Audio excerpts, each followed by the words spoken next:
Did you know that you do not have to cut out carbohydrates to fix your blood sugar? In fact, the fastest way to fix your blood sugars is actually more about adding foods, not eliminating entire food groups like carbs. And I've seen it firsthand. I have hundreds and hundreds of patients who've turned their numbers around in just days by adding these foods to their regimen. And not just temporarily, they're still able to keep their sugars low without medications for months and even years. So in this video, I'm going to show you how to use each of these 10 foods to fully optimize your biochemistry and reverse insulin resistance on a cellular level so you can bring down your sugars quickly and naturally, and most importantly, sustainably.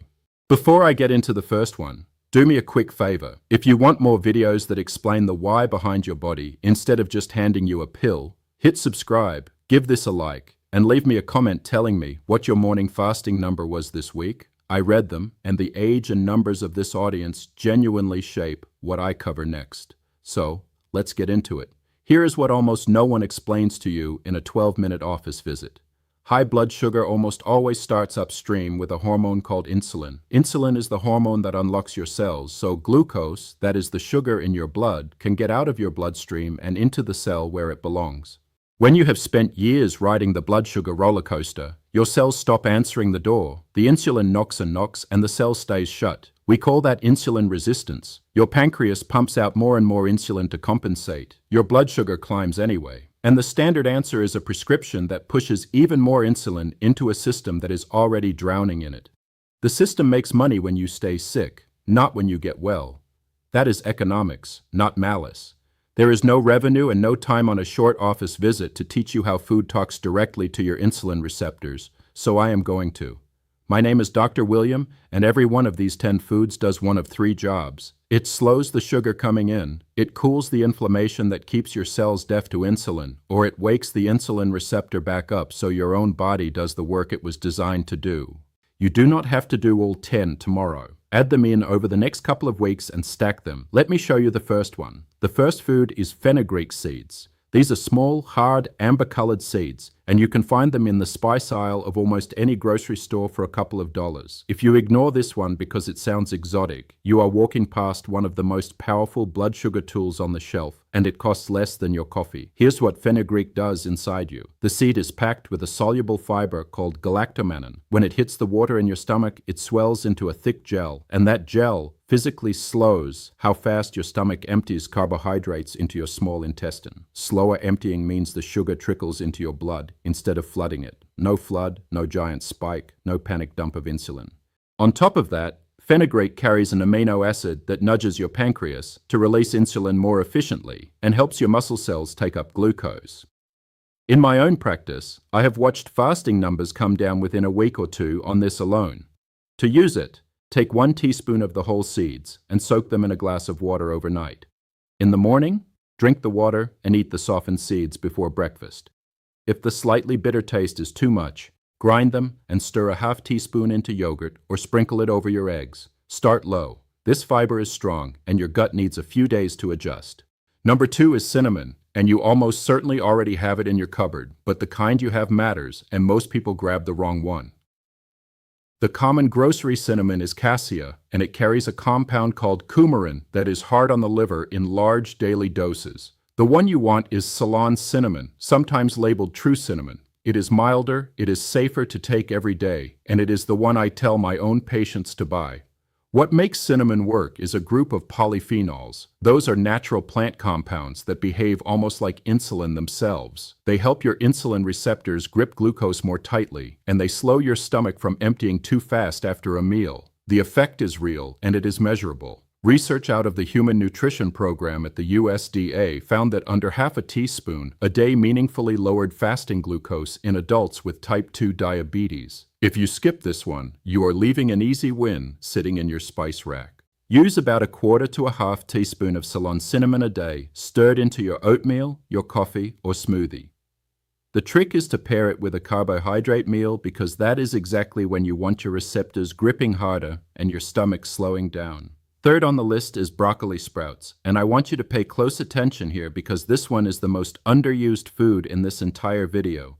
Not full broccoli, the little 3-day-old sprouts. Ignore the distinction, and you miss almost all the benefit. Broccoli sprouts are loaded with a compound called sulforaphane. and the sprouts contain somewhere between 50 and 100 times more of it than a head of mature broccoli. Sulforaphane does something none of the other foods on this list do quite as directly. It goes to your liver and quiets down the overnight glucose factory.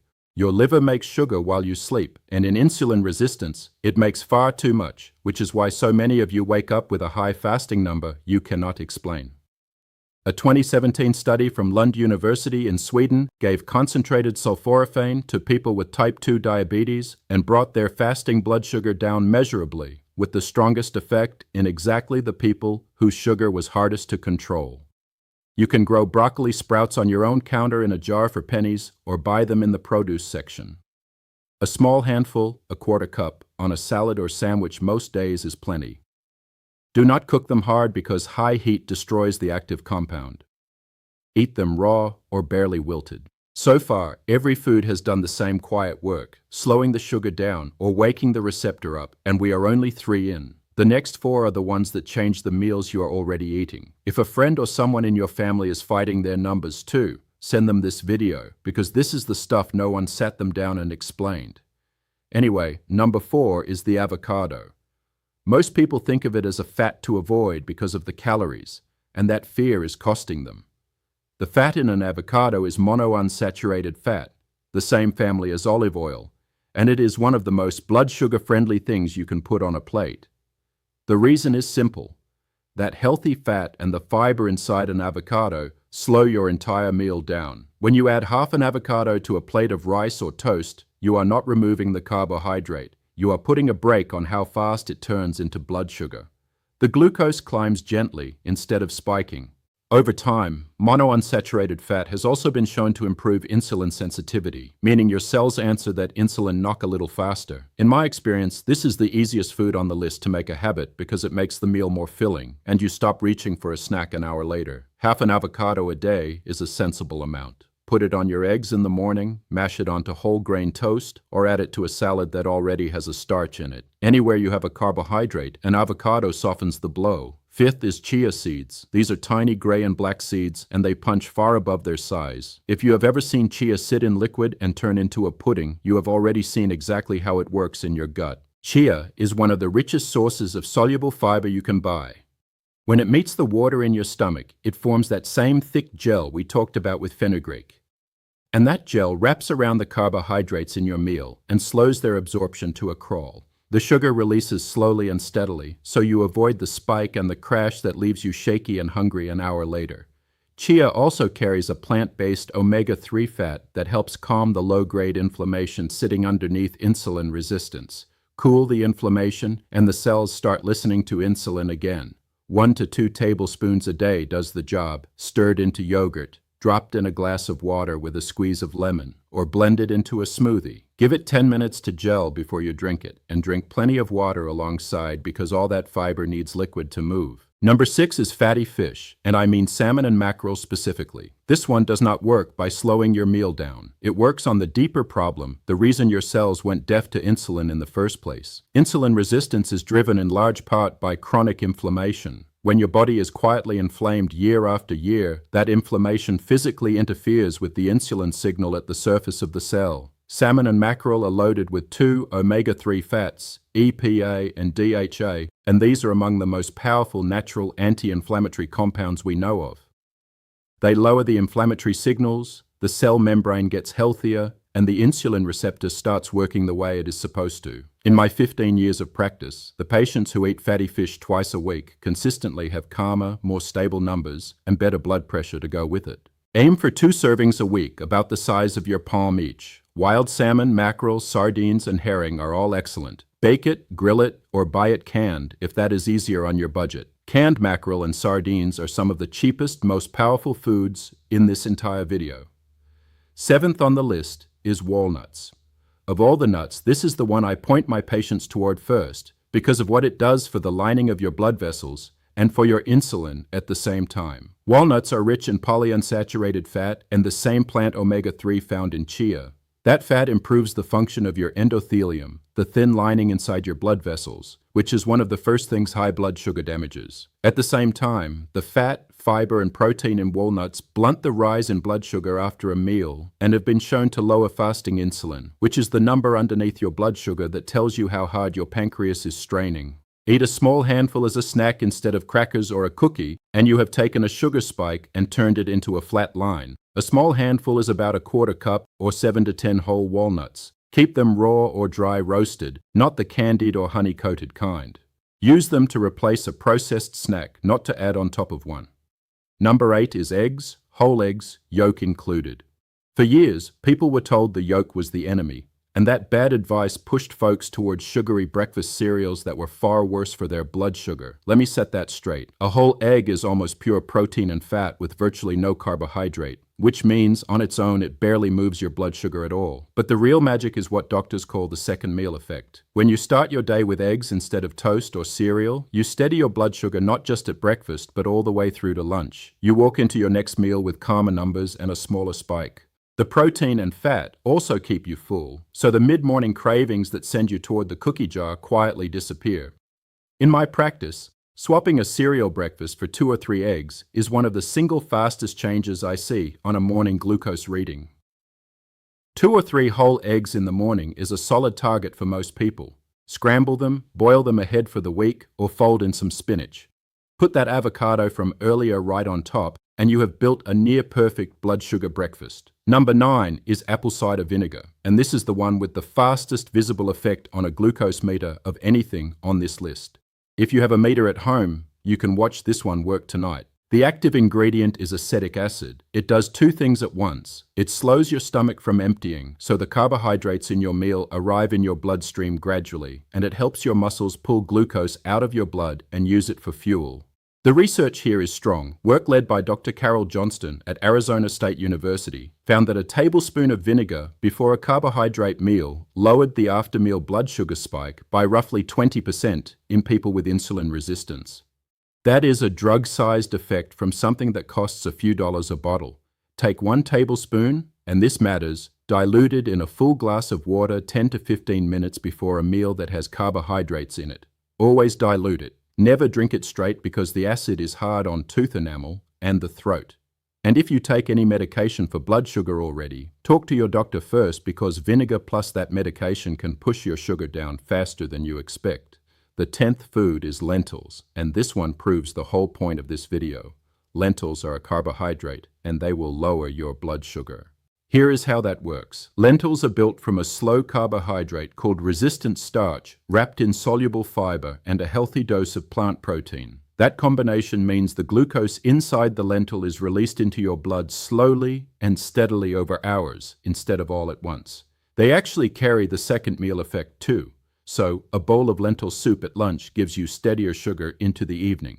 Clinically, swapping white rice or white potato for lentils a few times a week is one of the most reliable ways I know to bring down an A1C, which is your 3-month average blood sugar. Aim for a half a cup to a cup of cooked lentils a few times a week. Use them in a soup, a stew, or a cold salad with that olive oil and a splash of the vinegar we just covered. They are filling, they are cheap, and they stretch a meal further than almost anything else. Let me tell you about someone I will call Donna. 63 years old, recently retired, came to me frightened because her fasting sugar was sitting around 180, and her doctor had just told her it was time to add a second medication.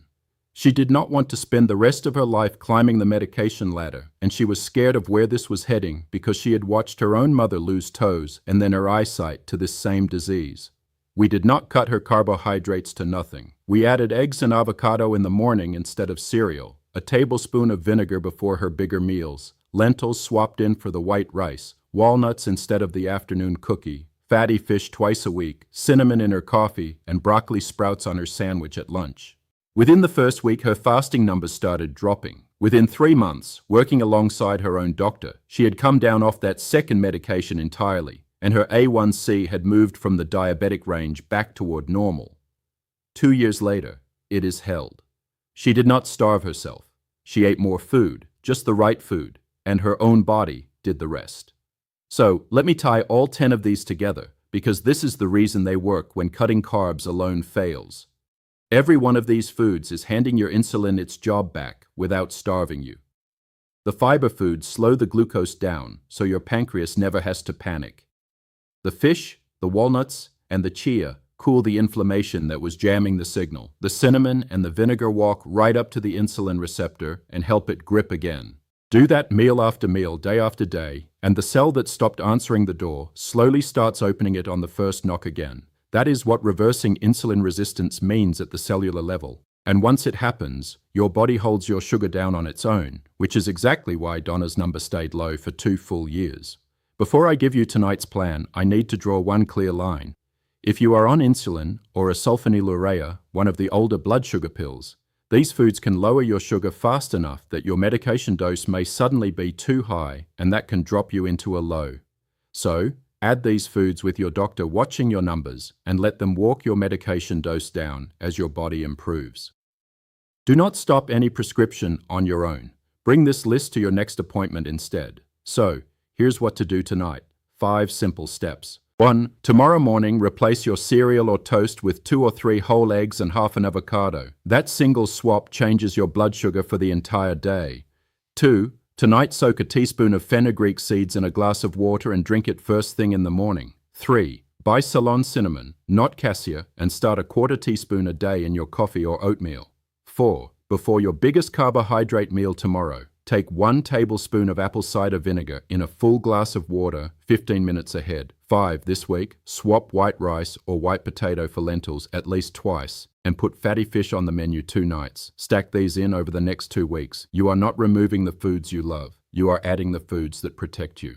Now, everything we did today brings your sugar down during the day and after your meals, but a huge number of you have told me the same strange thing, that your highest reading of the whole day is first thing in the morning before you have eaten a single bite. You fasted all night, and your sugar went up anyway. There is a specific reason your liver does that while you sleep, and there is a way to shut it down. I made a video that explains exactly what is happening overnight and how to wake up to a lower number. I will put it right here on the screen. Go watch that one next, and I will see you there.